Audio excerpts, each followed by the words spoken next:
ఆ మంత్రి పదవి అంటే ఎందుకంత భయం? గత ప్రభుత్వంలో ఆనవాయితీగా ఆ అమ్మవారికి పట్టు వస్త్రాలు సమర్పిస్తే ప్రస్తుతం ఉన్న మంత్రి మాత్రం పట్టు వస్త్రాలు ఇవ్వడానికి సంకోచించారా?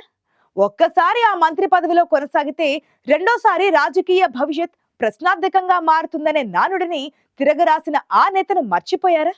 రెండు శాఖల మంత్రి పదవి ఏలుతున్న ఆ నేతకు ఆదిలాబాద్ అంటే అంత చులకనగా కనిపిస్తుందా? అడవుల జిల్లాకు రావాలంటే కుంటి సాకులు చెబుతూ జిల్లా పర్యటనకు దూరం ఉంటున్నారా? ఇంతకీ ఎవరా మంత్రి? అసలు కథ ఏంటి?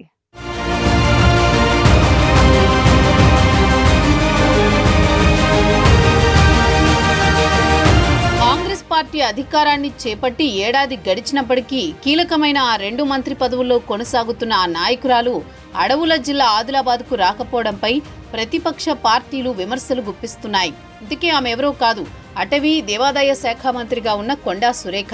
సురేఖ మంత్రి పదవి చేపట్టాక ఇప్పటిదాకా ఆదిలాబాద్ జిల్లాకు వచ్చిన సందర్భాలు లేవు. ఓవైపు కాంగ్రెస్ ప్రభుత్వం కొలువుదీరిన తర్వాత CM Revanth Reddy, deputy CM Bhatti Vikramarka అడవుల జిల్లా ఆదిలాబాద్ను అన్ని రంగాల్లో ముందుంచేందుకు కోట్ల రూపాయల నిధులు వెచ్చిస్తూ ఆదివాసీల అభివృద్ధికి ప్రత్యేక ప్రణాళికలు రూపొందిస్తోంటే అటవీ శాఖ మంత్రిగా ఉన్న సురేఖ నాగోబా జాతరకు రాకపోవడం రాజకీయ దుమారాన్ని రేపింది. జిల్లా ఇన్ఛార్జి మంత్రిగా ఉన్న సీతక్క నాగోబా ఆలయానికి వచ్చి ప్రత్యేక పూజలు చేసి దర్బార్లో పాల్గొన్నారు. కొండా సురేఖ వస్తే తమ పోడు భూములు, ఇతర సమస్యలకు పరిష్కారం దొరుకుతుందని, ఆమె కూడా దర్బార్కు వస్తారని ఆదివాసీలు భావించారు. అయితే కొన్ని కారణాలతో మంత్రి కొండా సురేఖ రాలేదనేది కాంగ్రెస్ నేతలు చెబుతున్న మాట.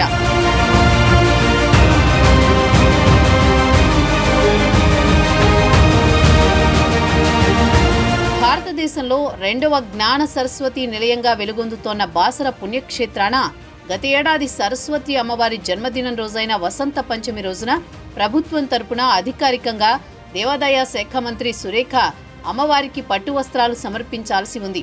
కానీ మూలా నక్షత్రం రోజున ముథోల్ బీజేపీ ఎమ్మెల్యే రామారావు పటేల్ అమ్మవారికి పట్టు వస్త్రాలు సమర్పించగా, వసంత పంచమి రోజున జిల్లా కలెక్టర్ అభిలాష అభినవ్ పట్టు వస్త్రాలు సమర్పించారు.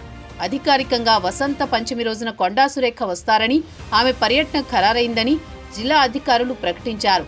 కానీ చివరి నిమిషంలో ఆమె పర్యటన రద్దయింది. దీంతో ఇప్పుడు ఈ టాపిక్ ఉమ్మడి జిల్లాలో కొత్త రాజకీయానికి ఆజ్యం పోస్తోంది. మంత్రి పదవుల్లో కొనసాగడమే తప్ప పదవిలో ఉండి చేయాల్సిన పనులు చెయ్యరా అని ప్రతిపక్షాలు విమర్శలు గుప్పిస్తున్నాయి. దేవాదాయ శాఖలో ఉంటూ అమ్మవారికి ప్రభుత్వ హోదా కింద పట్టు వస్త్రాలను సమర్పించకుండా అవమానిస్తున్నారని ఆరోపణలు చేస్తున్నారు.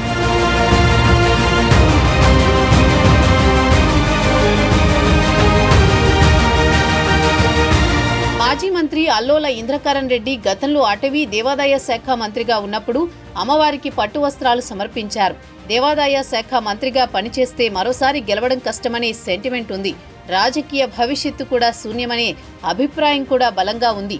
అయితే గత బీఆర్ఎస్ ప్రభుత్వంలో 2014లో దేవాదాయ శాఖ మంత్రిగా కొనసాగిన ఇంద్రకరణ్ రెడ్డి 2018 ఎన్నికల్లో కూడా గెలిచి అటవీ దేవాదాయ శాఖల మంత్రిగా కొనసాగారు. ఆ మంత్రిత్వ శాఖపై పడ్డ ముద్రను కూడా తుడిచిపెట్టేశారాయన. దీంతో కొండా సురేఖకు అడవుల జిల్లా అంటే ప్రేమ లేదా, ఆదిలాబాద్ అంటే చులకన అనే విమర్శలు గుప్పిస్తున్నారు. కాంగ్రెస్ పార్టీ రాష్ట్రంలో అధికారంలో ఉన్న ఆదిలాబాద్ పార్లమెంటు నియోజకవర్గంలో కేవలం ఒక్క ఖానాపూర్ సెగ్మెంట్లో మాత్రమే ఆ పార్టీ ఎమ్మెల్యేగా వెడ్మ బొజ్జు పటేల్ ఉన్నారు. ఇప్పటికే ప్రతిపక్షాలు కాంగ్రెస్ పార్టీ హామీలను, వైఫల్యాలను ప్రజల్లో ఉతికి ఆరేస్తున్నారు. ఇదే సమయంలో దేవాలయాల వద్ద సరికొత్త రాజకీయాలకు తెరలేస్తే మాత్రం పార్టీకి మరింత మైనస్ అయ్యే పరిస్థితులే ఉన్నాయి.